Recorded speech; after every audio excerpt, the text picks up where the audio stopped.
light had great faith.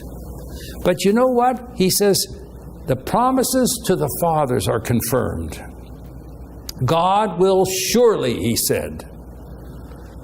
Now, even as sure as promises are, you have to have patience. God's promises and faith require, if you have no patience, if you say, well, if God is going to do it, then I don't believe it. If God doesn't do it now, He doesn't do it right now, then I don't believe God's ever going to do it. And these people get very demanding, you know. I have to have it now, I want it now. If it is now, then forget it, I don't want it. Patience is one of the things. God will surely. Faith on something far into the future. Think about that. He had faith. God's going to take my bones out of here. God will surely take care of you. God will surely bring you out of here. He believed God. You remember Paul? Paul was on that ship. They thought they were going to perish. Paul gets the word from an angel of God saying, don't worry, you're going to be saved. There's not going to be any loss of life. You're going to lose the ship, but no loss of life. So Paul goes running up there. He says, hey, everybody, here's a ship that's bouncing around and pieces are flying off and the whole ship is, reeling and thrusting up and down in this ocean. And Paul says, be of courage, men. I have faith in God that it'll be exactly like He told me.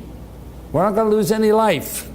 Let me read that. That's Acts chapter 27 and verse 25. That was the Common English Bible. Let me read that in the Complete Jewish Bible. So men, take heart, for I trust God and I believe that what I have been told will come true.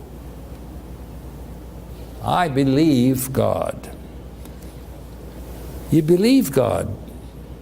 You believe God now. You believe God on your deathbed.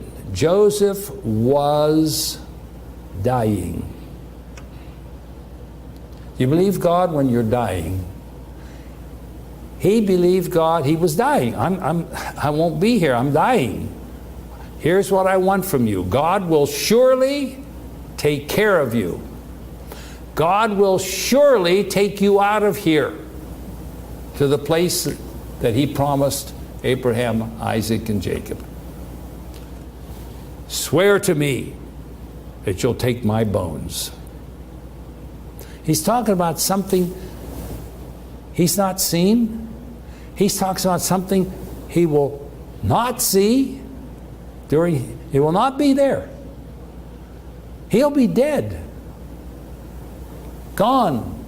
His spirit will be there, but he's unconscious. He's, under the dead know nothing. They have no consciousness. So He's talking about, take me. I know this is going to happen. Be sure you take my bones. On your bed, if you were on your deathbed, what will you say? Will you believe in the resurrection of the dead? Will you believe in the great time of the kingdom of God? Will you believe in the new heaven and the new earth? Will you believe that there will be coming a time that God will rule the earth, that God will take care of all this and that everything will be turned upright? Do you have that belief in you? Do you believe if you die, you will live again? And you know what Job said? Job said, if a man die, he asked that question, if a man die, will he live again? All my appointed days I will wait until my change comes. God's going to change me. And the other thing Job said is, though he slay me, they were blaming it all on God. They have this idea, if there's something wrong with you, you must have done something wrong. And Job said, I didn't do anything wrong. But even though he slay me, I will trust in him. I will continue to believe in God. Joseph said, I'm dying. This is what's going to happen. I believe it. I believe it because God said it. I won't see it now, You have to have patience. The patience of faith. And without patience, how can you have faith? Because faith is the substance of things that you don't see. It's the evidence, okay? It's the evidence. It's the testimony of the things it's the substance of things hoped for and the evidence of the things you don't see. Joseph was so convicted.